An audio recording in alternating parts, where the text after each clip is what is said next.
அண்மை செய்தியை பார்த்து வருகிறோம். கடலூர் பாமக வேட்பாளர் தங்கர் பச்சானுக்கு ஜோசியம் பார்த்தவர்களின் கிளிகளை வனத்துறை கைப்பற்றியிருக்கிறது. கூடுதல் விவரங்களை செய்தியாளர் பாரிவள்ளல் வழங்க கேட்கலாம். பாரிவள்ளல், வணக்கம். முழு விவரங்கள் என்ன?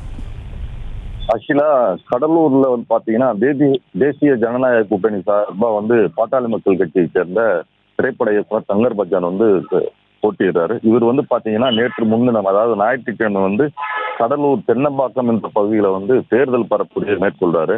அப்படி தேர்தல் பரப்புரை செய்யும் போது அங்க கிளி ஜோசியை பார்த்து கொண்டிருந்த இரு நபர்களை பார்த்த உடனே அவரும் கிளி ஜோசியை பார்த்துருக்காரு. அதுல அவர் வெற்றி சொல்லிட்டு வந்ததாக தகவல் சமூக வலைதளங்கள்ல பரவப்பட்டது. அந்த வீடியோவும் சமூக வலைதளங்கள்ல பரவப்பட்டது. இந்நிலையில் பாத்தீங்கன்னா வனத்துறையினர் இந்த கிளிகளை வைத்து ஜோசி பார்ப்பது சட்டப்படி குற்றம்னு சொல்லிட்டு அந்த இரு நபர்களையும் இன்று கைது செஞ்சாங்க. இந்நிலையில் இந்த கைதுக்கு பாட்டாளி மக்கள் கட்சி தலைவர் அன்புமணி ராமதாஸ் கண்டனம் தெரிவித்திருந்த நிலையில வனத்துறையினர் இன்று அந்த இருவரையும் அவர்கிட்ட இருந்த கிளிகளை பறிமுதல் செய்து எச்சரிக்கை செய்து, அதாவது உங்கள் வயதின் மூப்பு காரணமாக அவர்கள் எச்சரிக்கை செய்து அனுப்பி வைக்கப்பட்டாங்க. இது கிளிகளை பறிமுதல் செய்து அது வனப்பகுதிகளுக்கு விடப்படும் சொல்லிட்டு வனத்துறை அதிகாரிகள் தெரிவித்திருக்காங்க. அகிலா,